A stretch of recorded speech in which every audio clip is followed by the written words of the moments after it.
Welcome to today's Table Talks. My name is Scott Kappelman, and I'm joined by my two co-hosts who are regularly with me on this, Tyce Lawbinger and Clark McGehee. Clark, how are you today? I'm feeling great. I just purchased my biggest purchase since I've left my home of the parents. Yesterday, I got myself a truck. I almost said new truck. Not a new truck. Yeah, it's new to me, but it's not new to the world at all. It's actually 30...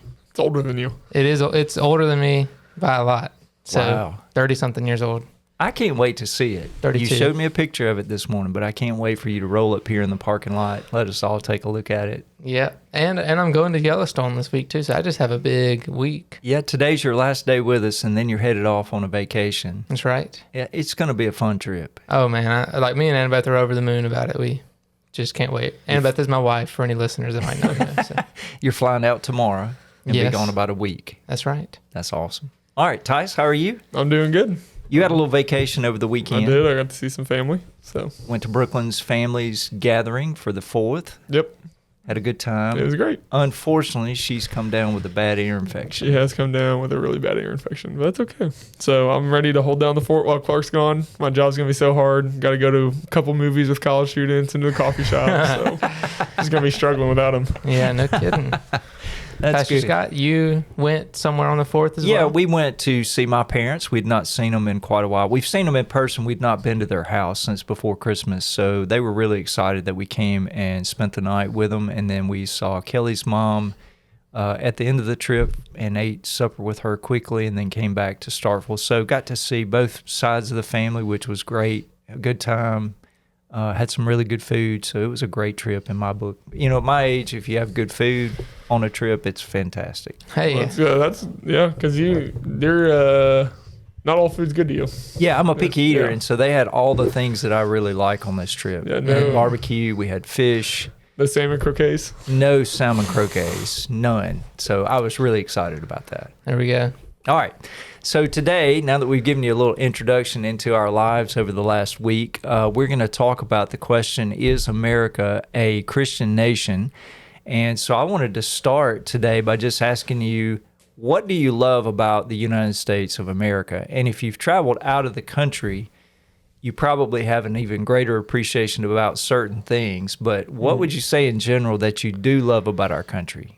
I love just how vast our country is and how from East Coast to West Coast, just how many different things there are. And I've told Brooklyn, I will inevitably go out of country before I see all of America, but I'm like, I don't see a reason why. There's so much to see and do here. I have talked to multiple people in my lifetime who have said to me, I know there are great things to see in other parts of the world, but we have so much to see in the United States. I don't know that I'll ever need to travel overseas because I want to see it all here. Yep. So, and Clark, you're about to see some of that. I am, yeah.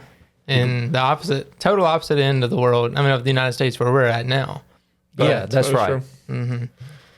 So, Clark, what do you love about the United States? I would say very, very cliche. Well, first I'll say I love our food. Talking about how Pastor Scott is a picky eater, I would say you really like American food. I do. Like I love most American stereotypical food. American foods, fried chicken, barbecue, burgers, all these things. You're a big fan. Yes. But I also, in a very cliche way, just love the freedom that we do get to have Yep. in our country. Freedom, like not only are there so many vast things to see, but there's a vast amount of people that live here. And we have freedom of religion, freedom of speech, free to do things that we want to do to practice our own faith. So much freedom that is here in the country. And with July 4th having just passed, I want to just mention all the people that went before us and helped us to attain this freedom. We want to appreciate them for sure before we get into today's episode. That's good. Tyce, I cut you off. Did you have another thing or two you wanted to mention? No, that's pretty much it. Just the Okay. freedom. I think it goes undersaid. We talk about freedom and we talk about the appreciation of those who went before us, but even just the appreciation that we don't have to serve Yeah. because other people are so willing to do it and have been willing to do it for so long. And that is something that I do enjoy because I know a lot of other countries it's required 2-3 years of service. Yeah, that's But true. we don't have to do that. So. Well, the times that I've been out of the United States have made me appreciate the United States even more for the simple pleasures that we enjoy. For example, indoor plumbing. True. When I was in Mexico, we didn't necessarily have complete indoor plumbing. It was a partial indoor plumbing. Roadways, like we have great roads. I know we have some bad roads We in have some certain bad places, but in general, you can cross our country or go places and get there relatively without worrying about losing your axle. Right. No, that's true. Which in some countries I've been in, the roadways were really difficult to go across. And so there's just some simple pleasures. Air conditioning. Yeah. Oh I've my been to goodness. several countries where we did not have air conditioning, No. and that was tough, especially when we were there in the summer. So these are simple pleasures that we enjoy because we're a first world nation, and so I love the United States. It's a Yeah. great country. That's good. All right.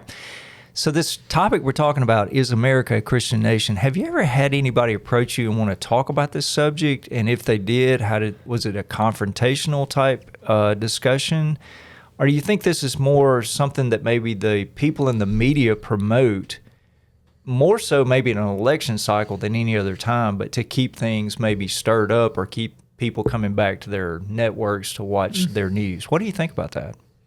Yeah, I would say I probably see it most often on social media. People that post something, maybe it's a clip of them speaking, a clip of somebody else speaking, just saying something about America, either being a Christian nation or not being a Christian nation.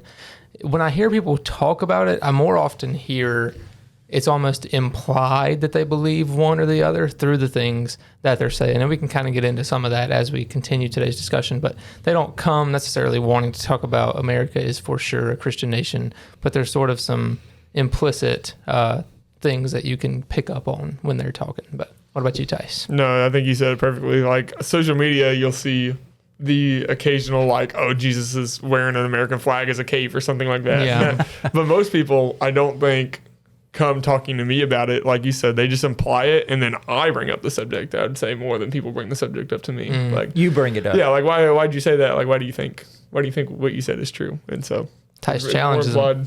So Well, the only times I've really had people bring it up and want to get into a deep discussion is typically in an election season. True. The other 3.5 years, I don't hear a whole lot about it, but that half year when we're in an election cycle, people want to kind of get into it a little bit. yeah, but would they almost get into the party as a Christian party? over Yes, that's correct. They want to make a particular party Christian nationalism. Those topics come up, and so it does have to do with parties more than anything. That's Yeah, correct. absolutely. But I don't have people in general come up and talk to me a whole lot about this. I don't think it's Although just I know like- it's out there. Yeah, I just don't think it's a conversation topic that Yeah, most people are. yeah. Let's talk about this. All right, so if there are people who believe that America is a Christian nation, what do you think are the roots that lead them to that belief? Do you think those are rooted in biblical concepts, or do you think they're just rooting that in our historical background? Do you have any thoughts about that? I think it would be pretty hard to root it biblically, and I might be wrong. I haven't even really read all of these notes that Pastor Scott has so kindly prepared for us, which they're his notes, but he usually shares them with us beforehand. But I would venture to say it would be a little difficult to have a ground to stand on to say that America individually is a Christian nation, because America is not even in the Bible. That's right. And that was my point in the few things that I jotted down. I don't think there's really any biblical evidence about the United States in the Bible. The only thing we could do is to pull some principles, maybe. Well, yeah, I agree. For example, Psalm 22, verse 28, I'm just going to read this, and we can refer to the others unless y'all want to read one of those as a backup. But Psalm 22, verse 28, alludes to that God is over the nations in general. Now, that would include the United States, but it's not necessarily about the United States. So Psalm 22, 28, for kingship belongs to the Lord. He rules the nations. And something similar is said in Psalm 47, verses 7 and 8, where it says God is the king over the earth and he reigns over the nations. And then probably my favorite that go along with this particular concept would be Daniel chapter 2. Obviously, Daniel's in captivity. He's an Israelite who's in Babylon. and he makes note while he's in Babylon that God is the one who raises nations and who disposes nations at his will and at his pleasure. And so it says he changes the times and season. He removes kings and establishes kings. He gives wisdom to the wise and knowledge to those who have understanding. So, outside some veiled references, because the United States is a nation, I don't know that we can really say anything biblically about the United States. But you are a history buff. I am. So historically, where might people be coming from the idea of America might be a Christian nation? All right, so if we just use history in general, get away from the Bible, we can say that the Pilgrims came, and most people think the Pilgrims came because they were Christians, and I do think the vast majority, from what we know about the Pilgrims, the vast majority of them were Christians, but they really came from a historical perspective for religious freedom. They were people from England, and they were under the Church of England, which meant everything they did from a spiritual standpoint had to be facilitated through the Church of England. And so they wanted religious freedom when they came, and that was their goal. But when we get past the Pilgrims and we get into the season of the colonists, or the era of the colonists, they really were a mixed group.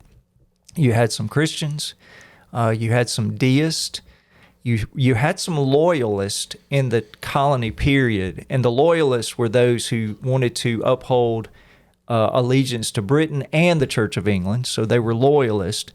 And then there were a ton of people in the United States, even during the colonial period, that were what we would call today nuns. That means they didn't have any religious affiliation at all. They didn't claim anything. Then when we get into the Founding Fathers, once we break from England, the Founding Fathers do acknowledge the sovereignty of God and the providence of God. And you can see that in some of the structural artwork that you find in and around Washington, D.C. and Philadelphia and New York and places like that. So I'm not trying to say they didn't believe in the sovereignty and providence of God, but they didn't all claim to be Christians. The Founding Fathers themselves did not claim to be Christians. What I do think they did, and I think this is where the rub really comes for Christian nationalism or saying that America is a Christian nation, they used the moral principles that come from the Bible, the moral law of the Bible. That's what they used. I don't know that they used the Bible in general, but the moral guiding principles of you shall not murder, you shall not steal, those kind of things, they pulled into our documents. And I think that's where we probably get our idea, they were people who loved the Bible and who were Christian people. Right. They just pulled the moral part out. And Clark, you've got an illustration, I think, of this from the Constitution, maybe. I do, yeah. So I've got two quotes from the Constitution, and from my understanding, at least from my minimal research, because I have not read the entire Constitution, but from my understanding, the only two times religion is even mentioned is one is in the First Amendment.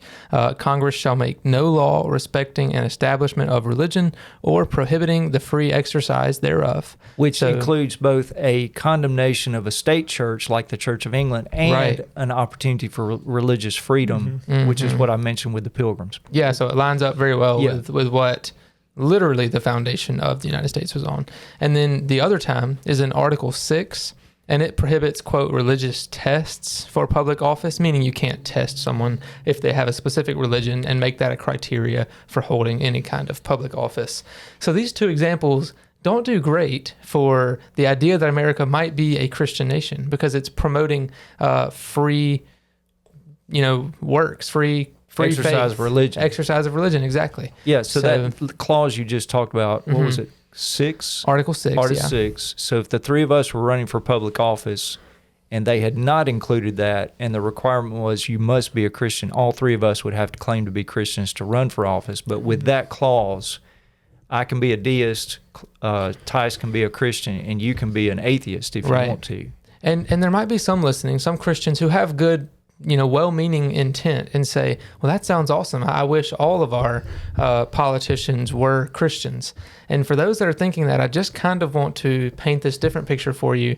Can you imagine if they said, you must follow Islam, you must be a Muslim to hold office? And that's kind of where our problem comes from it. It's not that we don't want America to be a Christian nation. I mean, we don't want all the citizens of the United States to be Christian. That's exactly what we want. We want the gospel to be known to all people more than just the United States. But we don't want it to be a criteria for people that are citizens or for people that are going to hold some kind of public office or anything like that. So, Well, I mean, we can paint that picture even further. And you're down home Southern Baptist. Could you imagine just Catholics? Like, because that was the dominating church at the time. Because they hated the Church of England. So, if it was a Catholic church, that you had to claim Christianity in the Catholic denomination. Could you imagine having to be in a country like that? Yeah, it wouldn't be bad. Like, obviously, it'd be better than some things, but just your down home Southern Baptist who only believes in that. Yeah. So I think the point we want to make is that from a biblical perspective, the United States is not mentioned. From a historical perspective, there are evidences that the Christian influence was somewhat imprinted, but to say that everybody from the Pilgrims to the colonial people to the founding fathers were all Christians is not a true statement. And even the way they designed our first documents, there was an inclusion of a separation of church and state, and I think that was on purpose because they realized from their past with England that was going to be a problem. And that's going to lead us to our next question, like, if America really was a Christian nation, and we're not arguing that, we're just saying if it really was, what could be the dangers that might impact the local church or our work for the kingdom? And Clark, you've kind of alluded to that just a moment ago. So Pastor Scott, we actually had a college student come in this morning, and she had some questions that she was working through, but I talked about it then this morning with this college student, and I think we mentioned the fact that free will, or I mentioned the fact that free will sort of demonstrates God's love. And I'm going to sort of use that as an analogy here. If we dictated that everyone, to be an American citizen per se, had to be a Christian, then that takes away the free will and therefore takes away the love that they might have for the Savior. Again, I want to illustrate, we want the gospel known to all people, but we don't want to do it through force. I mean, we've seen historically that doing this through force is really a pretty terrible idea. The Crusades, exactly, are a great example of it doesn't really work. Or even the founding, before the Constitution came into effect, we had a few different states. I mean, it was like you'd get killed if you wanted to have believers' baptism, and this was being killed by other Christians. Right. So, Tyce, any thoughts on this? Like, what could be the dangers? Yeah, so your first point is we can become prideful like the nation of Israel. And so, I mean, Jesus talks about pride and how dangerous this is, and he does it in Luke 14 where he teaches on humility, and he tells parables. Luke is known for being the book of parables. And starting in verse 7, he told a parable to those who were invited when he noticed they would choose the best place for themselves. He says, when you are invited by someone at a wedding or banquet, don't sit in the place of honor, because a more distinguished person than you may have been invited by your host. The one who invited both of you may come and say to you, give your place to this man. And then in humiliation, you will proceed to take the lowest place. And so if we have this idea that we're the Christian nation, well, biblically, what we do have, while America is not mentioned, Israel is mentioned constantly. Yeah. And Israel is God's chosen people throughout the Old Testament. And now that we have Christ as our Savior, and how blessed we are to do that, we have been grafted into the tree. We are not the tree itself, but we have been grafted into the tree of God's chosen people. And so what would it look like for us to say, hey, we're God's people, like God from the beginning has chosen us, and we just diminish all of Israel? And what pride that would be and humiliation that will come with that. Yeah, I think if we put ourselves in the place of Israel, we're going to be extremely prideful, and we're going to have some serious issues as a nation and just as a people. So, right. Clark, any other thoughts? No, I was going to make a joke and say, go ahead. Tyce, you mean to tell me that we're not God's chosen people? I mean, the United States are not God's chosen people? I just can't believe it. But I would say, and this is separate from this, but it almost drives this idea of evangelism in us to recognize that we're not God's chosen people, right? That the gospel is for all people, and it creates this sense of humility on our part that we've been grafted in, but also just the sense to go and to share it with everybody that we see, and that not just an American citizen is worthy of the gospel, but anyone in the world is worthy of the gospel. So we can take it to not just Israel, not just the United States, but everywhere around the world. And the other thing I had written in the notes that I wanted to kind of say at this point is, if we were a Christian nation, the danger could be we would start preaching Jesus plus something, and that would be Jesus plus American citizenship or Jesus plus American ways. Right. Like Or- Jesus plus circumcision, which was Yes. mentioned in the Bible. That's right, which the whole book of Galatians deals with, where Paul is saying, you've been kind of bewitched or you've been kind of fooled into thinking that it's Jesus plus the Jewish things. Well, in the same way, if we're not careful and we do think we're God's nation currently, then we could make people not just believe in Jesus, but do it the American way. Yep. Yeah. And that's dangerous. Very that's dangerous. not even biblical. It's anti-gospel. It is. Right. So that's the danger. Yeah. All right. So Well, how? before we move yeah. on, I like your middle point that we didn't get to, that we believe all God's blessings are for us. And can you describe why you put that there? Yeah, because in the same way that Israel, they had God's favor on them, but the favor was to enable them to go to the nations, as Yep. we've been talking about, and make His name known. But what they ended up doing is taking those blessings and really being prideful and saying, these are ours, and we're not going to share them. And so I think the danger could be if we think, oh, we're America, we're the nation of God for the current moment, everything that He's going to do that's favorable or good is going to be ours. Yeah, It makes us become very selfish. it does.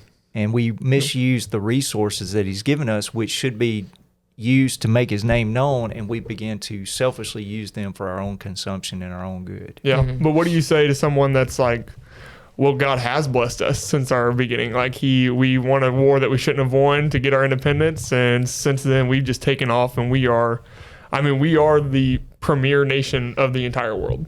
And Yeah. to say that God hasn't blessed us, what would you say to someone like that? Well, I do think we have been blessed. And if you listen to any history or read any history, there's some great podcasts out there. One that I've listened to is called History That Doesn't Suck. And if you want to go listen to that, you can. I think the guy who maybe does the actual podcast is a historian from his profession, but he's also a Mormon, so he's not going to come at it necessarily from a Christian perspective, but he has some really good historical insights.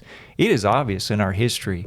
There were moments in the Revolutionary War where we were on the verge of losing, and a few things happened that would have to be attributed to God's providence that allowed us to win. Yeah. Even in our early days as a nation, there were some decisions made and moments in our history that we could have lost the nation in a heartbeat, and God providentially or sovereignly watched over us. And so it's undeniable that God has blessed us in a unique way for the moment that we're living in time.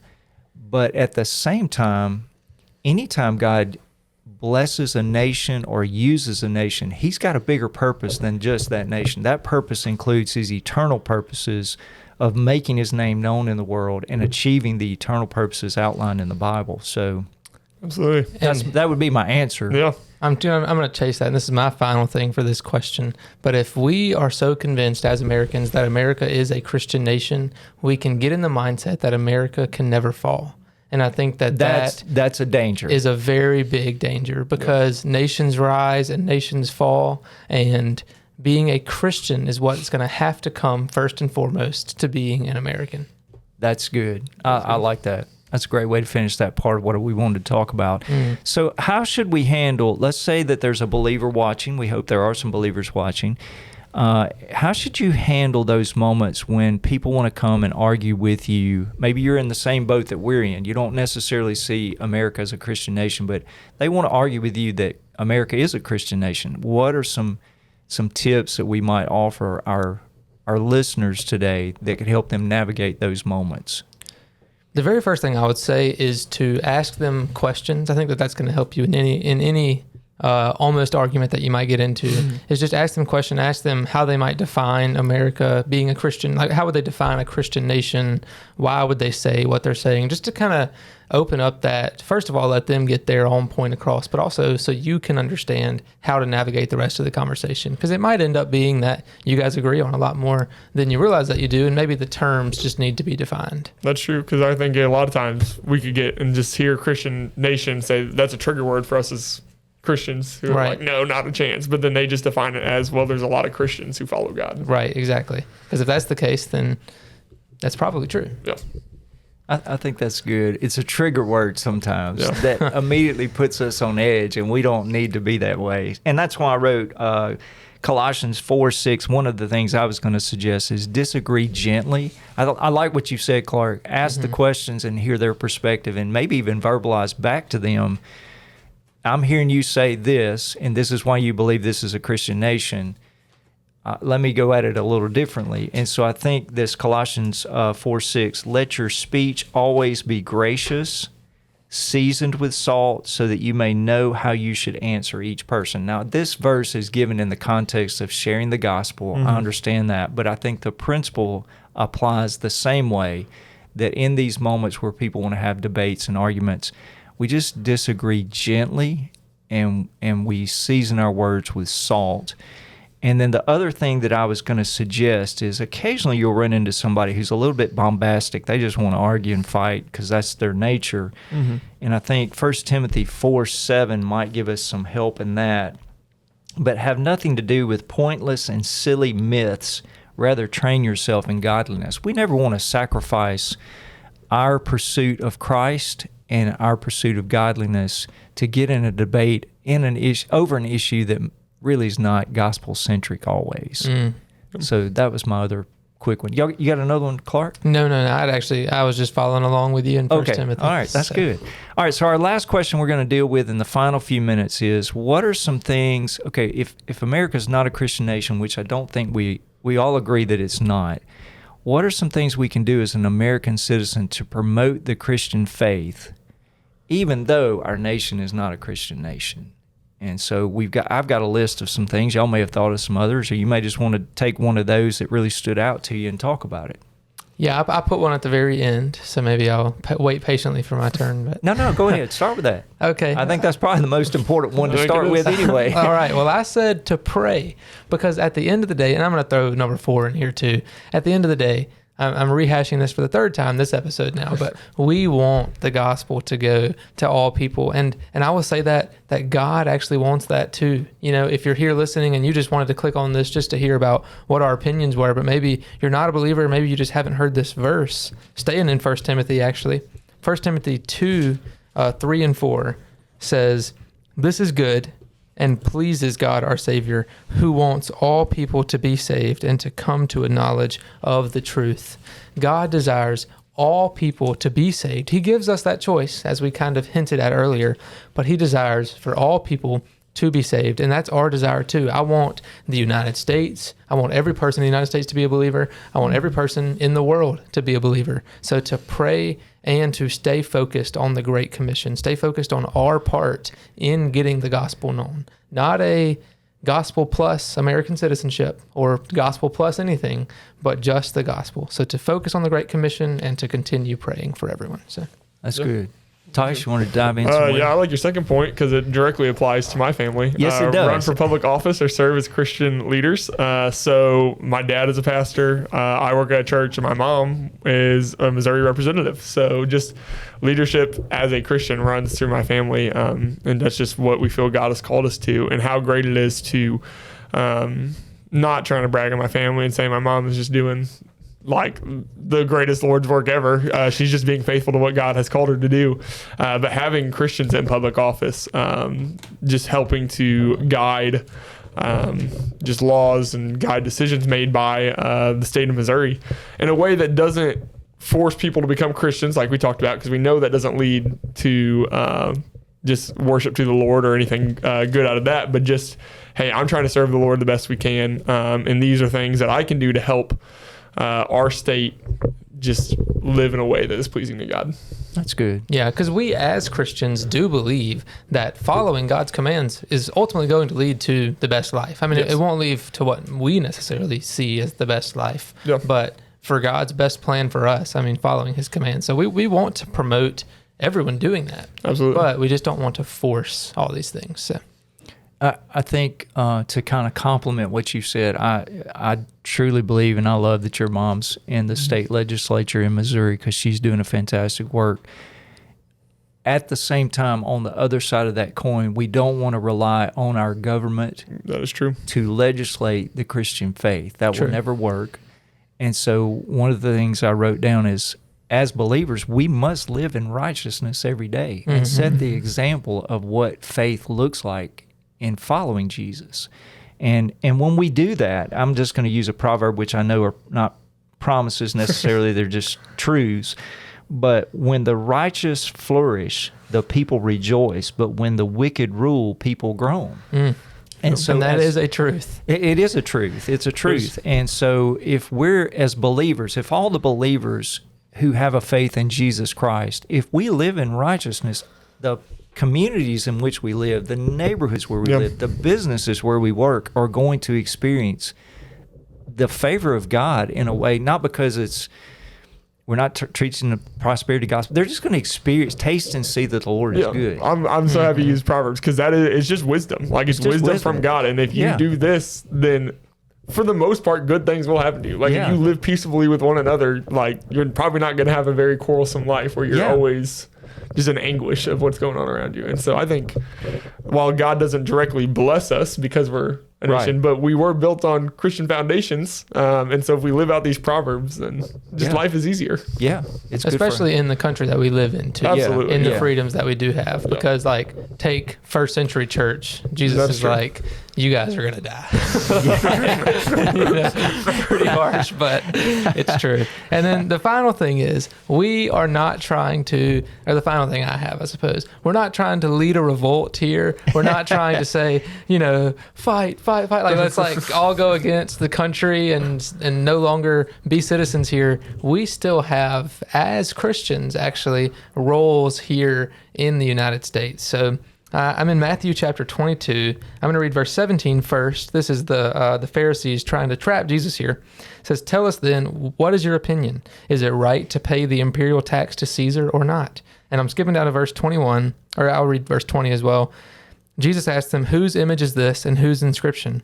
"Caesar's," they replied. And then he said to them, "So give back to Caesar what is Caesar's, and to God what is God's." So we still have a role to submit to authority, which Romans 13 talks about too, to submit to our authorities and to be good, helpful citizens, to continue to uphold the law as long as it doesn't go above God's law. Yeah. And that's, Tyce, any other final words? No, that was fantastic. I just wanted to finish by reminding our audience, all three of us love being citizens of the United States. It is a wonderful country. And we do pray that everybody in our country comes to a saving knowledge of Jesus Christ and put your faith in him and follow him as a disciple. But for those of us who know Jesus, as much as we love the United States and love being a citizen, this is what it says in Philippians 3, verse 20. Our citizenship is in heaven, and we eagerly wait for a Savior from there, the Lord Jesus Christ. Amen. And so that is the trump card, and I don't use that in a political way at all because we have a president named Trump, but that is the most important thing we can finish with is we're just trying to say we love America, but as believers, our citizenship is in heaven because of Jesus Christ, the one who died, was buried, and resurrected on the third day for all of us. So, all right. Thanks, guys, for the conversation today. Absolutely. Thanks for listening to a long episode, too. Yeah, it ended up being over 30-plus minutes, 35 almost, but we hope you've enjoyed today's episode of the Table Talks. Whether you're watching it or listening to it, we'd love for you to give some good ratings and reviews, pass it on to other people.